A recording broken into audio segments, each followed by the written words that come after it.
All right, everyone, let's start by creating our resource group.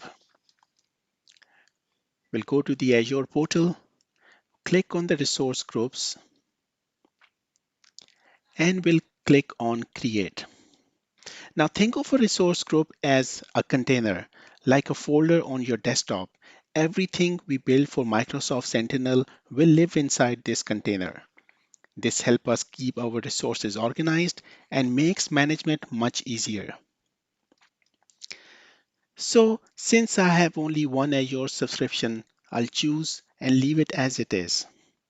And then I'll name my resource group Sentinel RG Lab.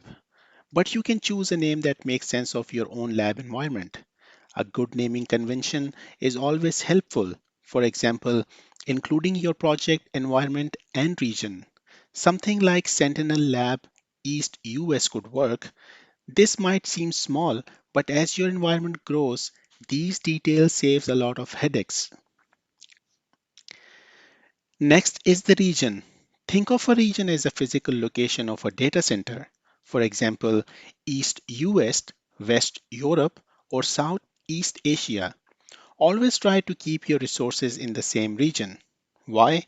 Well, if your workspace is in East US but your endpoints are in West Europe, data has to travel back and forth across regions.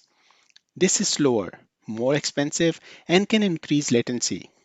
It's like having your office in one city but your warehouse in another. It just makes operations less efficient.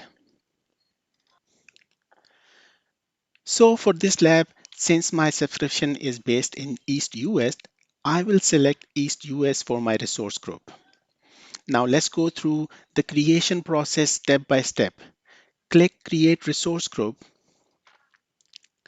type your name, select your region, review the settings, and then hit Create. Azure will take a few seconds to deploy this. While that's happening, let's talk about why resource groups are so important. They help you group related resources together, making them easier to manage. You can apply tags and policies at the group level.